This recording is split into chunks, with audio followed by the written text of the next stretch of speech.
What's up guys? Back in the coach today. We have push on the cards today and we are 6 weeks, well actually no, nearly 7 weeks into dieting. So pretty far into my diet, and I want to make the main topic of this video about how you manage volume in a diet phase and how to kind of use that as a smart tool to retain performance and therefore muscle tissue. So you're going to be seeing with this push session the alterations to volume compared to what I was doing in the past when I was in a growing phase. And it's an interesting topic because, I mean, it's the most common question I get asked all the time. It's like, how many sets do I need to do for this muscle group and this muscle group? So we will discuss that as the video goes by. And I'll just show you my push setup this far into my diet, what I'm kind of doing right now just to retain muscle as well as possible in terms of exercise selection and execution as well. And then we might show you my physique a little bit at the end and just, you know, basically just show you kind of the game plan right now with dieting within an off season when you're doing a fast diet phase compared to a prep. It's a different scenario, and yeah, this is kind of going to be the first out of two kind of quicker diet phases in this off season, and then it's prep. The game plan is just to get in and out of this diet really quickly, so it's very different to a prep. And we'll show you why, therefore, volume needs to be adjusted with that. So yeah, we're going to crack on. Other than that, you know, feeling really good. It was my birthday yesterday, so at the halfway point, we did have an off-plan meal, which usually I would never do in a diet, but because it was my birthday, I wanted to enjoy it. The last 2 birthdays prior, I was on prep, and I didn't even get to have cake, so it was nice to switch off a bit. Had a bit of sushi, body weight's up a tiny bit, not much though, very small amount, so I managed it well. We're going to use that food with presses. I always believe that extra body weight works the best with presses. It just gives you that extra stability, so we'll put it to good use. But yeah, let's get after it.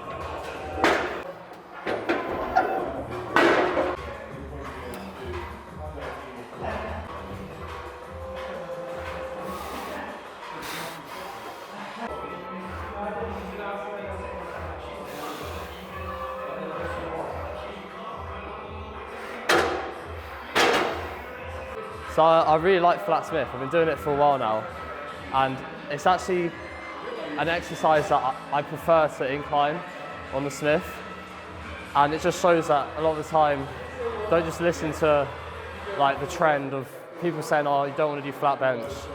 And the reason I like it so much is because you're completely under the weight and it's pushing you into position, so stability is so high. I just feel so locked in, and I can just push through, like I can just press. I'm just thinking about driving my biceps together, and I can just stick out and push through really, really well. Whereas sometimes when you're in like an incline press or an upright press, you're kind of wondering where you put your feet and everything. I just feel like this is such a locked in movement that I really enjoy. It's a bit more tricep and delt, obviously, but I think a lot of people ignore like how important it is to get strong at flat presses and just presses in general for just thickness across your whole top line. It's all the people that bench loads that have massive delts and triceps. And I used to only do bench in the past, and my delts and triceps got huge. Had a shit chest, but it did show that like sometimes if you lack that oomph in your most muscular, you're probably just not that strong at doing flat presses. So.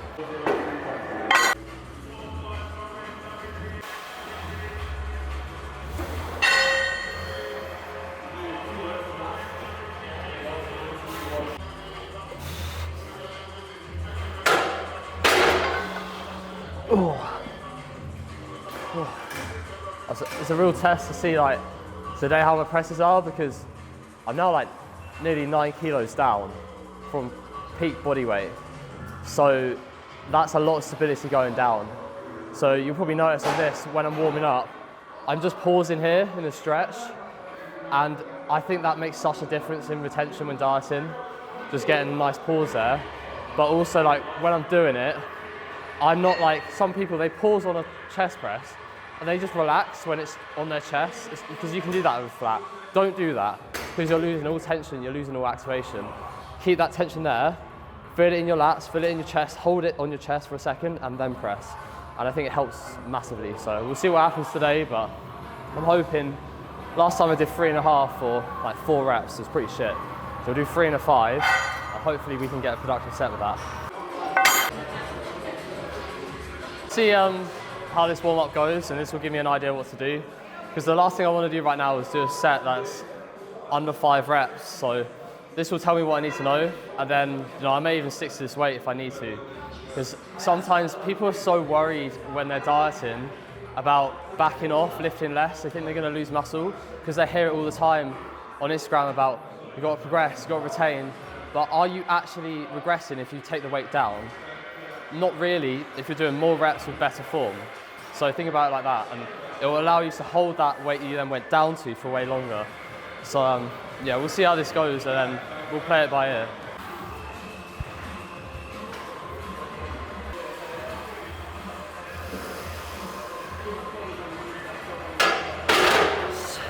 Yep.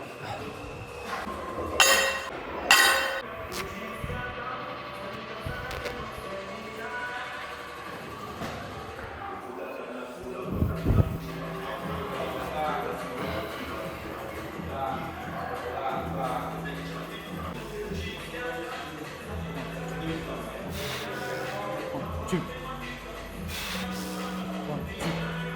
Come on. Drive. Yours. No. Drive. Yes. I don't know if you wanted me to count or not. No, I didn't want to. Yeah, I think you were just doing like quicker. Yeah. So I was happy with that. I wanted at least 5, which we kind of got. But just not over chasing it, just kept my form where it needed to be. Because I'm doing 2 sets on this, it's not too much of an issue if I get like 5 reps. I wouldn't want to get any less than that, but now I can do like a higher rep back off set to balance this out. Whenever you're doing 1 set and you're dieting, you're just doing 1 set on that exercise, I wouldn't really do that. I would stay within that 8 to 12 rep range. But because I'm doing 2, I can kind of push the limits with a heavier set first, and then do a lighter set afterwards. And then the total effective reps across that exercise has still been pretty high.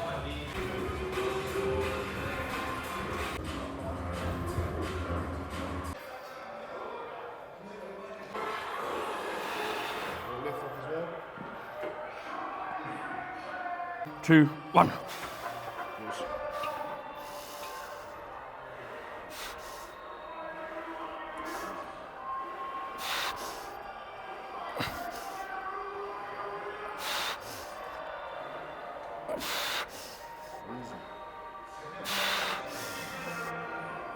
Go on.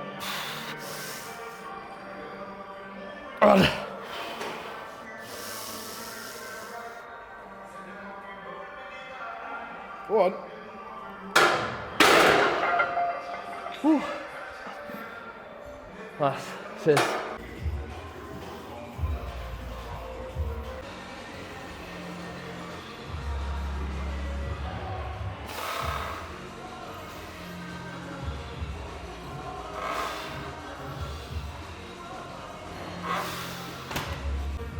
So going on to the Nautilus now, I really like the shoulder press.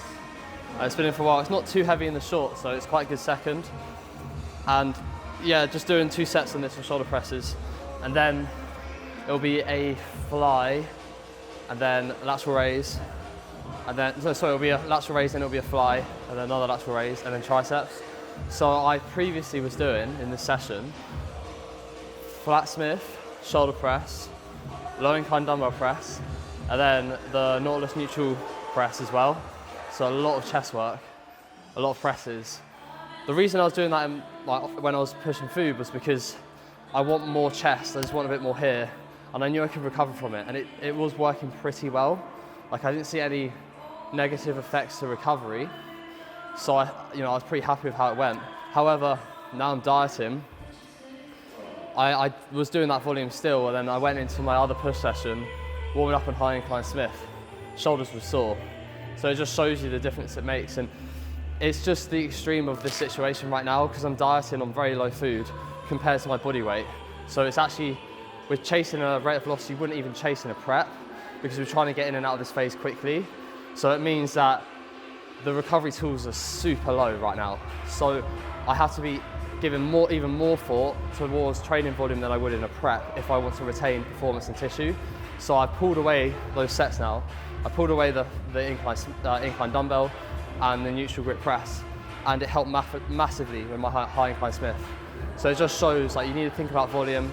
Don't worry about doing less, because what it means is the quality of the work you will do will be better within the session itself.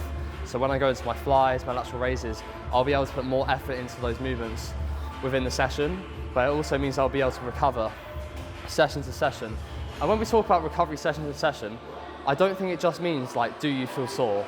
I think there's times where you might not realize it, but you might be just holding back how much you can progress because you're doing too much volume. Yes, you might feel not sore, but you still might not be having that extra oomph you could have if you just thought, right, let's just reduce the work I'm doing to get more out of the work that I do. And it means you'll get stronger and put on more muscle. So yeah, like just a lot of the time I see people talk about this topic of volume, and the truth is it comes down to trial and error. You only learn these things through doing things. So I did the higher volume on push, felt like it worked in a growing phase, didn't work dieting, I've now pulled it out, I've learned from it, I've corrected it, I move forward. That's how you find out what volume works for you. We all have different recovery capabilities. We all train at different capacities. That's kind of the harsh truth. Like some of you won't train as hard as other people, and some people will train harder and put a bit more into the gym. Like it's just how it works. Some people will have a more demanding work life and they can't recover as well. So everyone's different. So for you to ask someone else on Instagram, how much volume do I do? They can't give you that answer. You have to figure it out yourself.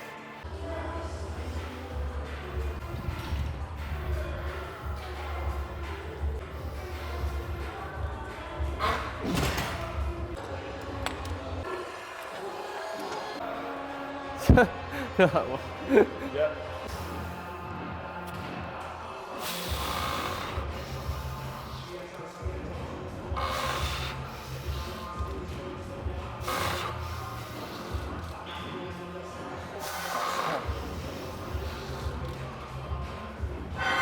Let's go.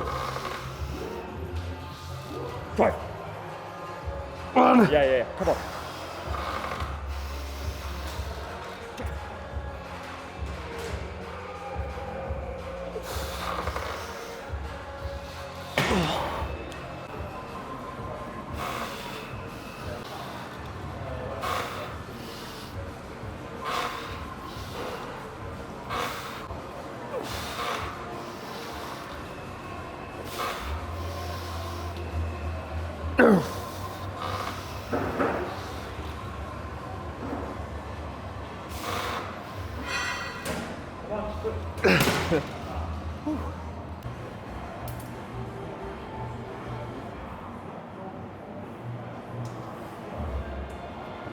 Sushi, yeah. Sushi pellets.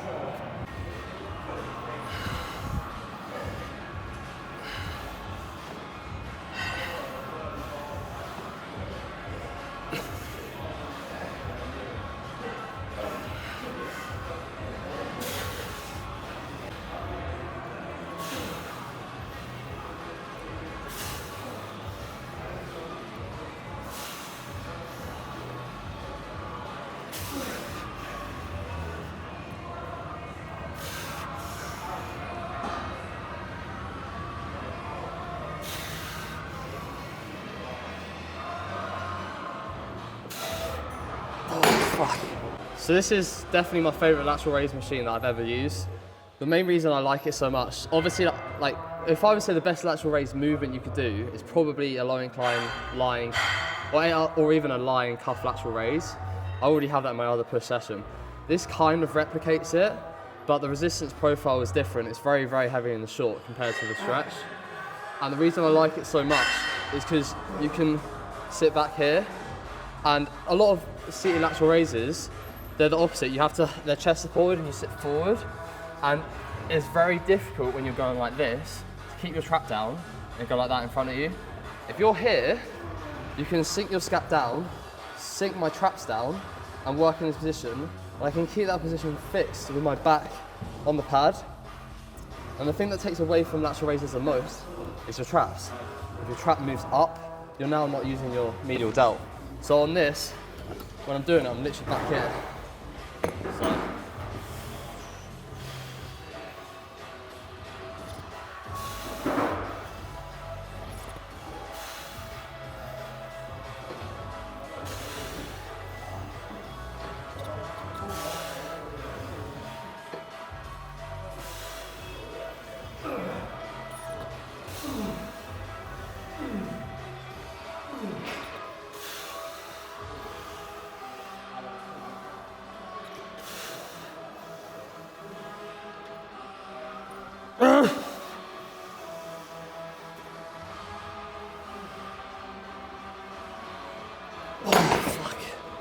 Oh, it burns.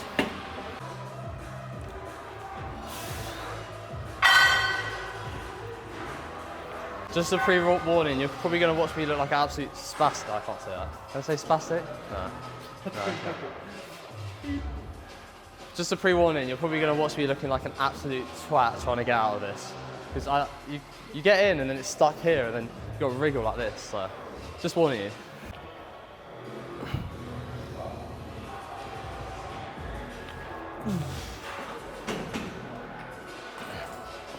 That wasn't that bad. It'll be when I do the working set.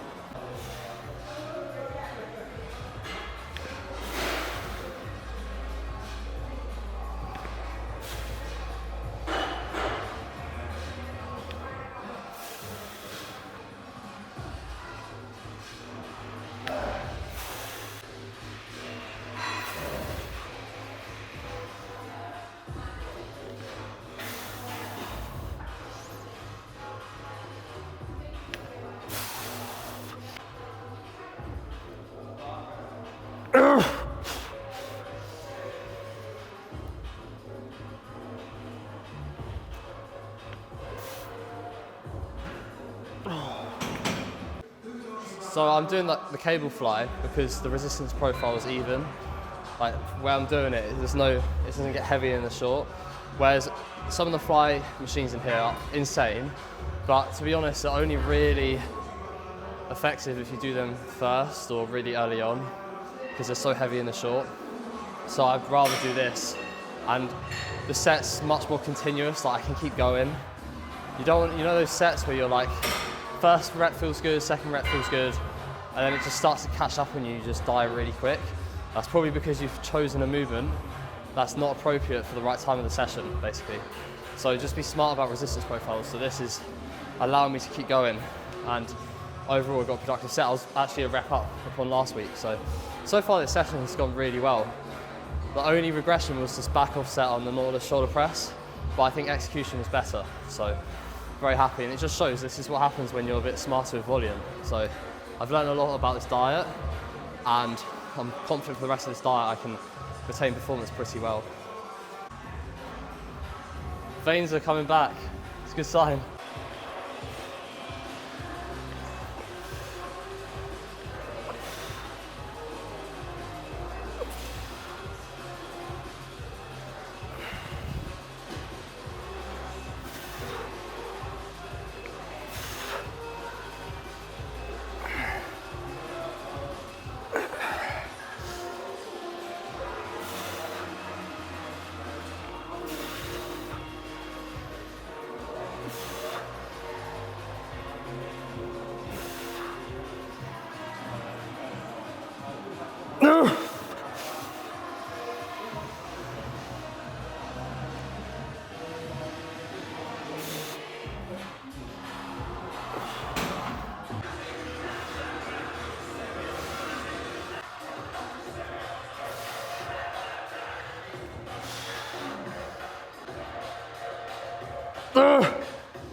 So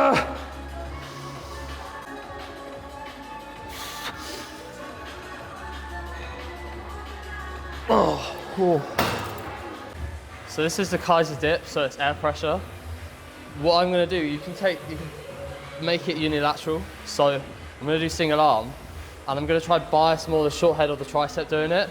So I'm gonna try to stay more upright and over it, as opposed to leaning over it like this. I'm gonna be just here, and just cue in when I go down. I'm imagining I'm going like this. Obviously I can't physically do that on a fixed handle, but if you cue that, that's what hits the short head here. And it's going down and out.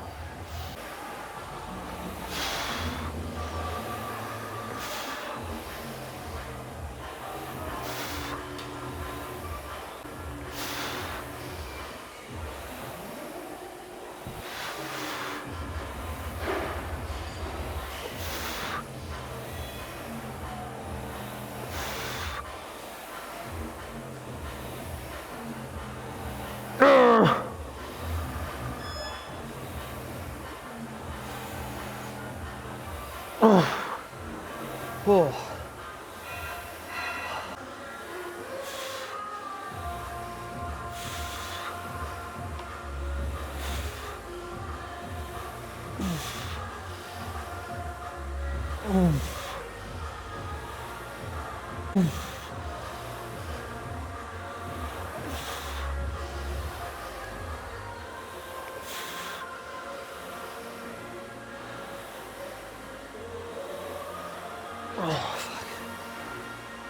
So the key thing when you're training arms is making sure on triceps or biceps, you're training the long head and the short head. So when I'm doing this, I'm essentially thinking about prioritizing the long head on this movement. So that first movement was a shortened bias movement in which I can get the tricep really, really short and work this area. This is, and my arms are below me. This, my arms are up above the head, which allows me to hit the long head of the tricep. I'm thinking about keeping the elbows in, and I'm prioritizing that stretch. Works perfectly on this movement because it drops off in the short, so it's so good for the stretch and hitting the long head of the tricep. So 2 sets of this, and then that's it for triceps. 2 sets of short and bias movement, 2 sets of a long head bias, lengthened bias movement, and then that's it.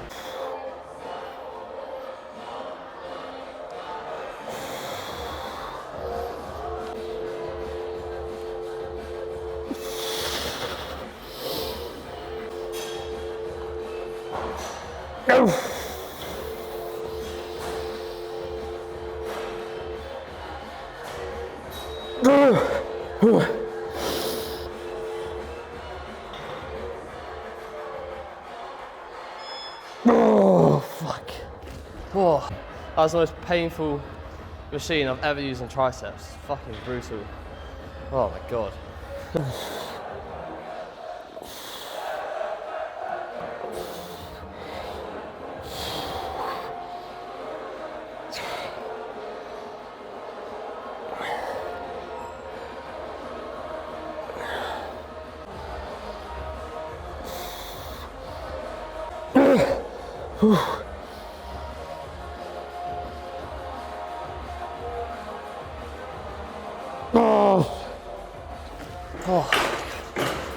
So I said at the start of the video, I'll show you guys where the physique is at right now, especially because I think it's good to show you my physique quite often through this diet, because you get an understanding of like how quickly things are changing with my physique, how fast we're trying to progress through this diet so we can get back to growing, and things are changing pretty quick. So last time we saw we closed with the Ultra Flex, which was nearly like a week and a half ago. Not long ago at all, but I feel like a lot leaner since then. So yeah, I'll show you the look. It's post push as well, which always helps.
Cheers for watching today, guys.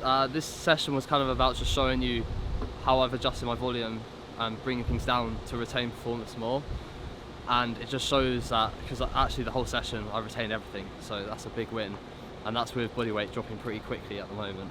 So it just shows that if you think about volume a bit more and you're not scared of reducing the work you do, you will retain things much better in the long run. So hopefully that was useful to you. It was a very good session, I really enjoyed it. Kind of right now it's just retention, which is pretty monotonous. That's probably the hardest thing I found about prep, was just training being the same all the time. So I'm excited to get back into the growing phase soon, but we've got a while first, so probably 5 more weeks and then we'll be back to it. And then training will be a bit more exciting for you guys to watch, but hopefully this was a bit more educational on what to do when you're dieting and all that stuff. So yeah, thank you for watching, like and subscribe, all that stuff, and yeah, I'll catch you in the next video. See you soon.